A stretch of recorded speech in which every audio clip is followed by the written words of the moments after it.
समय चाहिँ बेठिक होइन लाग्छ आफै ठिक छैन जीवित छु मुर्दा आत्मा यसको पनि काम छैन दर्पणमा हेर्छु लाग्छ देखे दृश्य म होइन आफैलाई प्रश्न गर्छु उत्तर भने पाछैन आस्था छ बस्दा कसलाई गर्नु हार गुहार मेरो आवाज सुनिदिने मात्र छन् या चार दिवार आवाज र भाव मेरा पोख्ता बोल्दा बिस भए समयसँगै हात छुट्यो कसको मन चाहिँ दुखाए आवाज यो दबिसके कसरी चाहिँ म उठाउँ सबै छन् स्वार्थी सच्चा गल्ती कसको म मानौ भाग्यमा रहेन रहेछ भाग्य मानी के ठानौ आँसुले भाग्य मेट्यो गल्ती कसको म मानौ खुसी दिन प्रयास गरे रुने मात्र म थिए रुँदा रुँदै हाँस्नु थाले एक्कासीमा झस्किए हाँसो यो टिकेन मान्छे हेर्दै तर्किए अर्ध खुसी मुहार सहित उही मोडमा फर्किए कहिलेकाहीँ लाग्छ आफ्नो हातमा हेर त्यागिदिम मलामी माहौल बनोस् काठको दरबार ठडाइदिम बाँसको आसन मेरो कपन मेरो पहिरन रुखले हिसाब गरोस् अनि आगो रिस्नी पोखिदियोस् रौँ के हाँसो म आफैमा अचम्म छु मस्तिष्कमा आगो बल्छ एकछिन सोध्छु म को हुँ जन्म चाहिँ किन भयो के को लागि बाँचेछु मुर्दा आत्मासँगै हेर सासमा अल्झिरहेको छु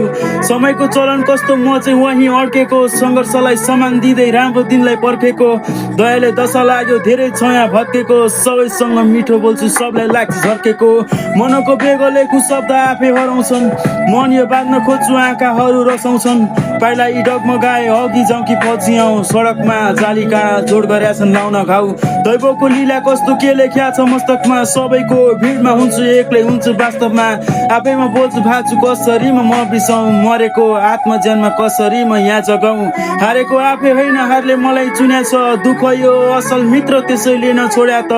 हारमा नै खोज्छु जित हेर्दाखेरि निराश छ बलेको आगो मात्र सबले ताप्नु पर्छ र आशीर्वाद पाएको मैले हिँड्दा ठेस नलागेस् दुई पाइला सर्यो मेरो बदल्यो सबै परिवेश जे हुन्छ हेर्दै जान्छु यसमै बरु होला बेस मुर्दा आत्मा जान्छ यस्तै यहाँ छ मेरो यस्तै भेष